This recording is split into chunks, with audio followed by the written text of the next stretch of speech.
तो ये चंदन हाथ पकड़ लेगा। कैसे पकड़ लेगा? आपका मन कहने लगेगा अरे भैया लोग क्या कहेंगे, चंदन और लाल पीले कपड़े रामनामा लगा के अंडा के दुकान पे खड़े हो। अब उस चंदन ने, उस रामनामा ने, उस रंग ने आपको गलत काम करने से बचा लिया, इसीलिए चंदन को भी धर्म माना गया। इसीलिए लाल पीले कपड़े को भी धर्म माना गया। क्यों? इस बेस ने गलत काम करने से बचा लिया। अच्छा, चंदन लगा के आप शराब की दुकान पे खड़े हो जाइए तो कम से कम 5 लोग कहेंगे का भैया पीना ही था तो ये चंदनमा मिटाई के आए होते। हाँ, वो पीने वाले भी चंदन पे टोका टोकी शुरू कर देंगे। तो यह चंदन हमें गलत कामों से रोकता है। हमारी नैतिकता कह देती है कि चंदन लगा के ये काम नहीं करना चाहिए, लाल पीला कपड़ा पहन के ये। तो लाल पीले कपड़े ने, चंदन ने, दाढ़ी ने हमारी नैतिकता को उद्बोधित किया। बस इसीलिए इस रंग को, इस चंदन को भी धर्म का चिन्ह और प्रतीक माना गया। जीवन में धर्म होना चाहिए।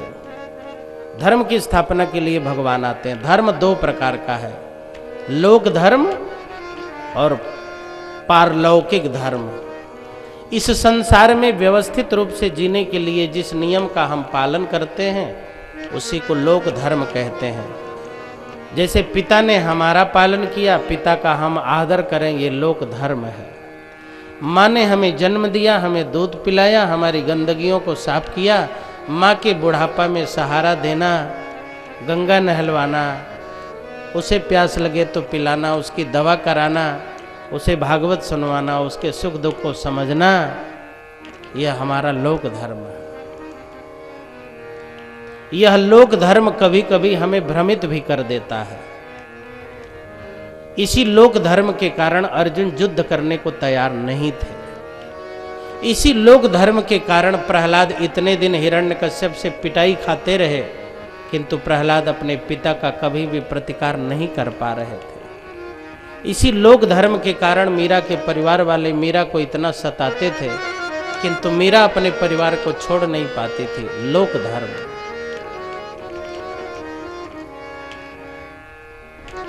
यह लोक धर्म पारलौकिक धर्म की सीढ़ी है। लोक धर्म साधारण चीज नहीं है, बहुत बड़ी बात है। इस लोक धर्म को आधार बना करके आप आध्यात्मिक जीवन में प्रवेश पा सकते हैं।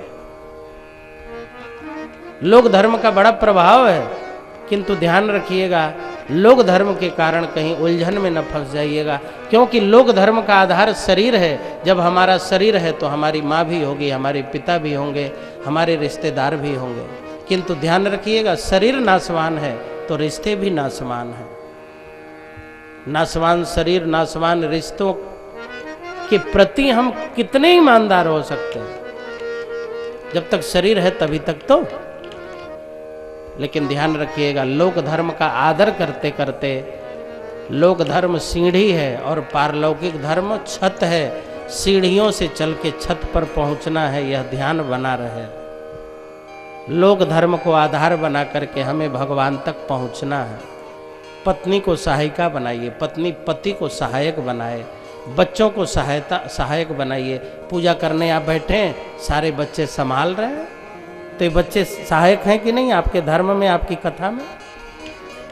यदि आपके इतने संस्कारी बच्चे न होते तो कैसे संभालते हैं? अब आप आराम से बैठ के कथा इसीलिए तो सुन रहे हैं क्योंकि आपके संस्कारी बच्चे अच्छे ढंग से संभाल रहे हैं।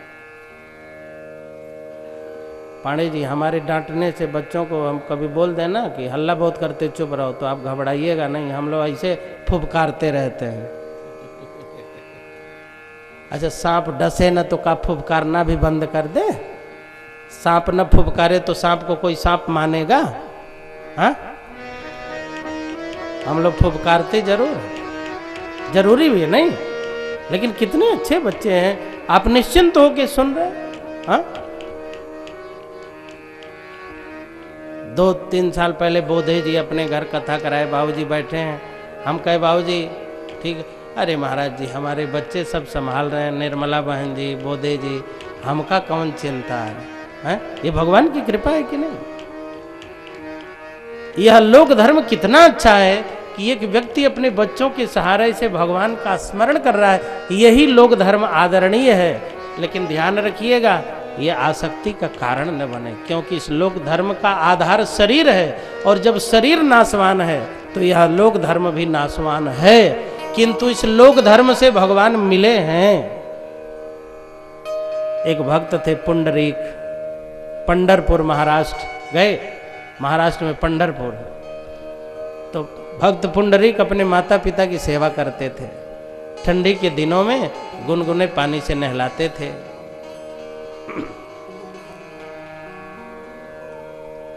फिर पिताजी जो कहें वो करते थे, माँ जो कहें वो करते थे, काम भी करते थे, सेवा भी करते थे।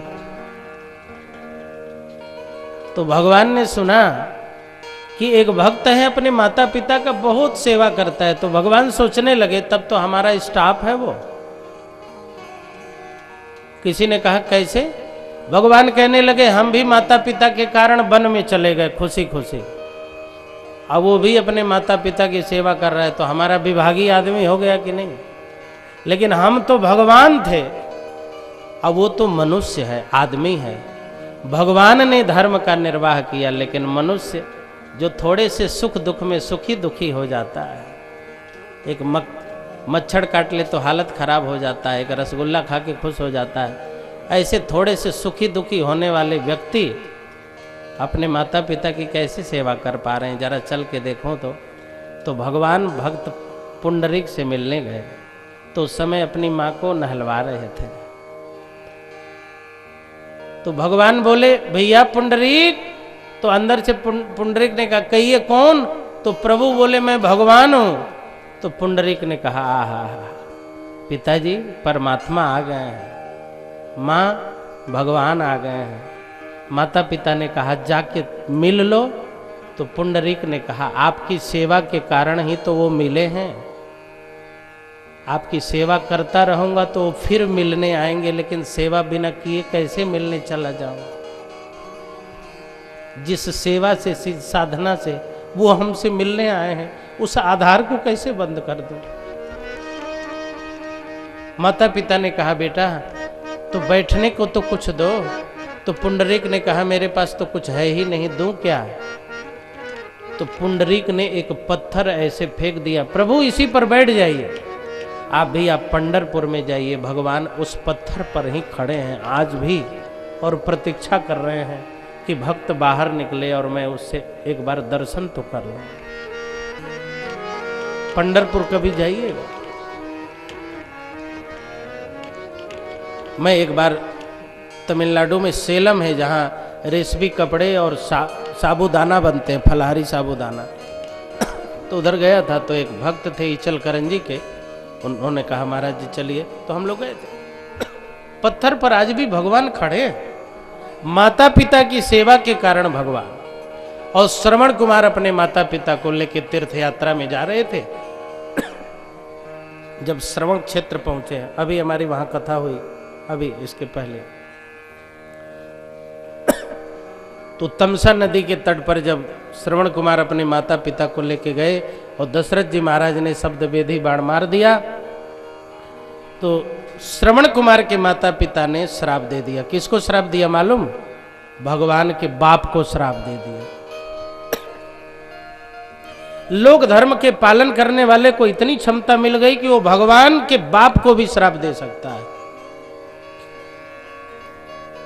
बस लोक धर्म को यदि आध्यात्मिक का रूप दे सकें तो हमारा परिवार मंदिर बन जाए और माता पिता हमारे भगवान बन जाए, लेकिन हम लोग नहीं कर पा रहे हैं। क्यों? हमने अपने घर को लंका बना दिया है, परिवार नहीं बनाया। मात पिता निज सुतनि बुलावई और उधर भरे सोई धर्म सिखाओ।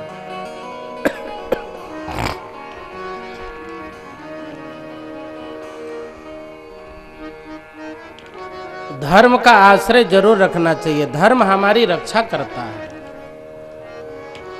भगवान श्री कृष्ण जब तो बैलगाड़ी में, गाड़ी तो थी किंतु बैल नहीं थे। गाड़ी हो किंतु बैल न हो तो बैलगाड़ी कैसे होगी? गाड़ी थी किंतु बैल नहीं थे। बैल धर्म के प्रतीक हैं और उस बैलगाड़ी में धर्म नहीं थे। अच्छा, बैलगाड़ी में 2 बैल लगते हैं तो धर्म भी 2 है, लोक धर्म और पारलौकिक धर्म है। मतलब जीवन तो था किंतु धर्म नहीं था। हमारा जीवन भी तो एक गाड़ी ही है, लेकिन इस जीवन रूपी गाड़ी में धर्म रूपी बैल नहीं है। भगवान कहते हैं जीवन रूपी गाड़ी में यदि बैल रूपी धर्म नहीं है तो ध्यान रखना वो गाड़ी अधिक दिन चलने वाली नहीं है, तोड़ के रख दूंगा। भगवान उसी बैलगाड़ी के नीचे बहुत देर तक खेलते रहे, किंतु प्रभु ने पैर किए लंबे और एक ठोकर मार दिया, सो बैलगाड़ी धड़ाम से पलट गई। और बैलगाड़ी के नीचे एक असुर था, सक्टासुर। वह सक्टासुर मर गया। यदि जीवन को आप मंगल में बनाना चाहते हैं तो किसी भी धर्म का पालन करें, चाहे लौकिक धर्म का माता पिता को देवता मान के उनका सेवा करें अथवा भगवान की सेवा करें, लेकिन ध्यान रखिएगा जो लोक धर्म को मानेगा वो भगवान को जरूर मानेगा और जो भगवान का भक्त होगा वो लोक धर्म को जरूर मानेगा। ऐसा नहीं हो सकता कि जो माता पिता का भक्त हो तो भगवान का भक्त न हो और जो भगवान का भक्त हो वो अपने माता पिता को गाली देता हो ना। आप लोगों ने देखा है कि कोई भगवान का बहुत अच्छा पुजारी हो और पिताजी को रोज 2 डंडा सुबह शाम लगाता हो, देखा है? अरे महीना में 1 आध बार लगा देता होगा हैं? लेकिन रोज नियम से तो नहीं लगाएगा। ये लगाएगा? और कोई ये कहे कि हम भगवान के भक्त हैं, माता पिता के विरोधी हैं, तो भी पूरा नहीं हुआ। और कोई माता पिता के भक्त हैं और भगवान के भक्त नहीं है तो भी पूरा नहीं हुआ। जो लोक धर्म में होगा वो पारलौकिक धर्म में भी होगा, और जो पारलौकिक धर्म को मानता होगा लोक धर्म भी उसका अच्छा होगा। प्रहलाद जी भगवान के भक्त हैं तो अपने पिता के प्रति भी आदर है। भगवान से कहते हैं मेरे पिताजी को नरक न मिलने पाए। मीरा जी भगवान से कहती हैं प्रभु मेरे पूरे परिवार का मंगल करना। परिवार ने दुख तो जरूर दिया लेकिन इसी परिवार ने रोटी भी दिया। तो जिस परिवार ने भरण पोषण योग क्षेम की व्यवस्था बनाई उस परिवार का भी मंगल कर देना। दृष्ट्वा यशोदा प्रमुखा ब्रज स्त्रियः औत्थानिके कर्मणिया समागता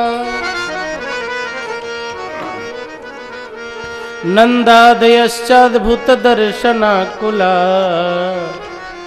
कथम स्वयं वै सकटं विपर्यगात्। इसलिए धर्म सहित जीवन बनाइए, धर्म रहित जीवन न हो। ये धर्म हमारी रक्षा करता है। स्वल्पमप्यस्य धर्मस्य त्रायते महतो भयात्।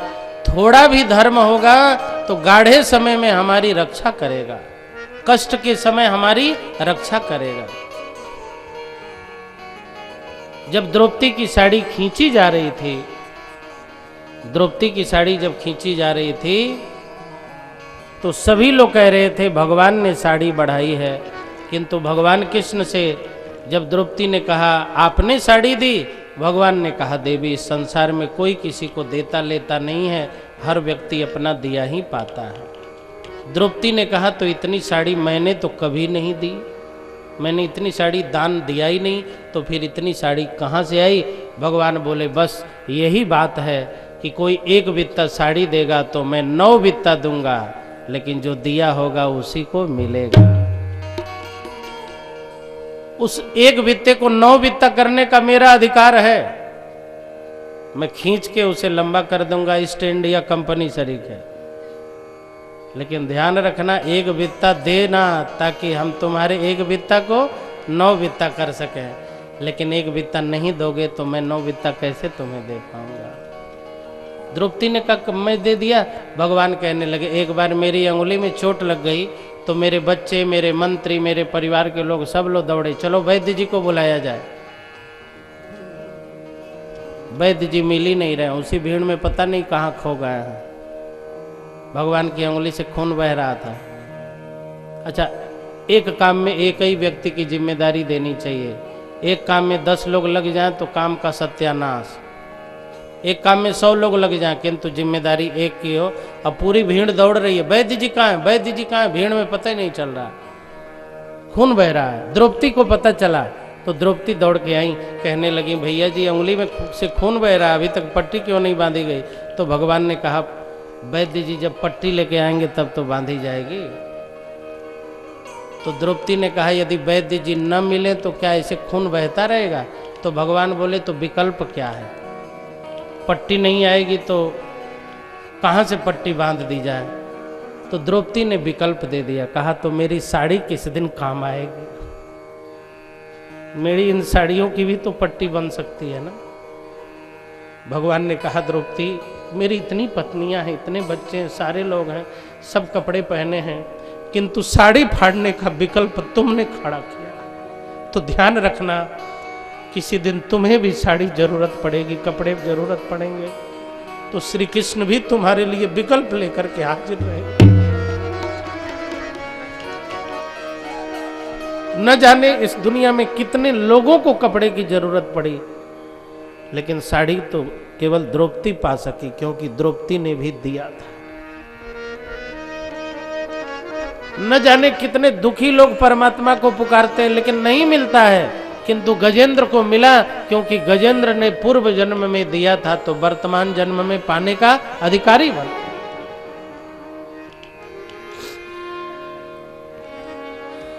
जो देता है वही पाता है, पाना हो तो देना सीखिए। सूर्य भगवान प्रकाश देते हैं तो पृथ्वी के लोग उन्हें जल अर्पित करते हैं। श्री राम ने इस पृथ्वी को सुरक्षा दी तो श्री राम जगह जगह पूजे जा रहे हैं। भगवान श्री कृष्ण ने पृथ्वी के लोगों का मंगल किया तो भागवत महापुराण के माध्यम से आज भक्त लोग उनकी कथा सुन के उनको प्रणाम कर रहे हैं। यदि उन्होंने यहाँ के लोगों के लिए कुछ न किया होता तो 7-7 दिन हजारों हजारों लोग बैठ करके उन्हें प्रणाम क्यों करते? ये हमारे लिए, आपके लिए, सबके लिए एक ही बात है, दिया हुआ ही व्यक्ति को मिलता है। स्वल्पमप्यस्य धर्मस्य त्रायते महतो भयात। यदि थोड़ा भी दिया है तो गाढ़े समय में, कष्ट के समय में वह आपको मिलेगा जरूर, वह व्यर्थ नहीं जाएगा, संकट की घड़ियों में वो प्राप्त हो जाएगा। और धर्म सत्कर्म संकट की घड़ियों में ही अचानक आता है, आप सोच नहीं सकते कि कहां से मिला, क्यों इसने दिया, इससे मेरे कोई रिश्ते नहीं है, नाते नहीं है, कोई मतलब नहीं है, फिर भी सहायक आके खड़ा, चकित कर देगा।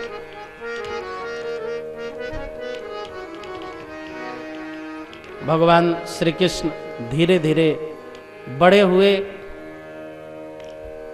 उनका नामकरण किया। गर्गाचार्य जी महाराज ने आकर के कृष्ण और बलराम नामकरण किया और भगवान श्री कृष्ण की बाल लीला प्रारंभ हुई। संसार में बहुत आकर्षण है, बहुत आकर्षण है, माया में बहुत आकर्षण है। माया बहुरंगी है, संसार नासवान है, क्षणभंगुर है, लेकिन फिर भी संसार छूट पा रहा है? किसी का नहीं छूट पा रहा है। इसके आकर्षण के कारण जल्दी नहीं छूटता। सुख कभी मिलता है, दुख अधिक मिलता है, फिर भी आकर्षण इतना है कि संसार छूटता ही नहीं। भगवान ने कहा भैया इस मायामय संसार में ही लगे रहोगे कि हमारे तरफ भी कभी आओगे? हम लोगों ने कहा प्रभु माया अच्छी लगती है, संसार अच्छा लगता है, आप अच्छे लगोगे तो हम आपके तरफ आ जाएंगे, उसमें क्या लगा है। एक धनुर्दास नाम के व्यक्ति थे, बड़े लंपट टाइप के आदमी थे, भक्तमाल में कथा है। तो एक वैश्या में आसक्त थे। वो वैश्या जब मंदिर में जाती थी तो धनुर्दास उस वैश्या का मुख देखते, पुजारियों ने कहा कि तुम्हें वैश्या को देखने का मन हो रहा है क्योंकि अच्छी लगती है, और उससे भी कोई अच्छा लगने वाला मिल जाए तब? तो उसने कहा वो तो हम लोगों की आदत है, रोज रोज नया ढूंढते रहते हैं, उससे भी बढ़िया कोई मिल जाए तो हम उसको छोड़ के उधर देखेंगे। अरे वो कोई हमारी धर्म पत्नी है क्या, वो तो वैश्या है, हम उसको देखने लगेंगे। तो पुजारियों ने रंगनाथ भगवान से आग्रह किया, प्रभु एक झांकी दिखा दीजिए इसे। और जब रंगनाथ भगवान ने धनुर्दास को अपनी झांकी दिखाई तो धनुर्दास फिर लौट करके उस वैश्या के पास गया ही नहीं, सदा ठाकुर का ही हो गया, भगवान का ही हो गया।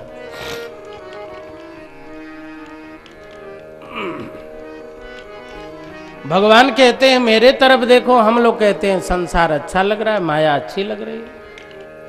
भगवान बोले तो मेरे तरफ कब आओगे? हम लोगों ने कहा प्रभु जब आप अच्छे लगने लगेंगे आपके तरफ आ जाएंगे। तो भगवान बोले तब मैं आ रहा हूँ। और भगवान जब आके बाल लीला करने लगे तो जिन लोगों ने देखा, सुना, समझा, ऐसा मन हुआ कि संसार ही छूट गया। तो भगवान जब अपने तरफ आकर्षित करने के लिए इस पृथ्वी पर आकर के विविध कार्य करते हैं तो उसी को बाल लीला, जुआ लीला, माखन लीला, रास लीला, विवाह की लीला, हर स्तर के लोग हैं।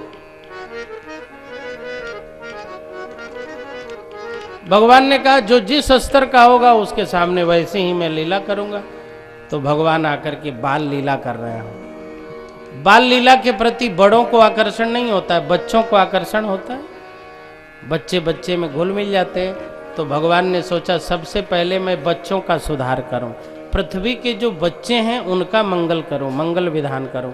अरे जो फल पक गए हैं वो तो अब गिरने वाले हैं, जो पेड़ अभी जम रहे हैं, फल लग रहे हैं, उन पेड़ों का मंगल हो गया तब तो बहुत अच्छा रहेगा ना। बच्चों का सुधार हो गया तो मानो देश का सुधार हो गया, देश का भविष्य बन गया। तो भगवान बाल लीला करते हैं। उस बाल लीला में प्रभु दौड़ते हैं, भागते हैं और माखन चोरी करने जाते हैं। अब बच्चों को अच्छा लगता है तो बच्चे भगवान कृष्ण के साथ घुल मिल जाते हैं, दौड़ते, भागते, छूते, समझते, करते। बच्चों को ऐसा आकर्षण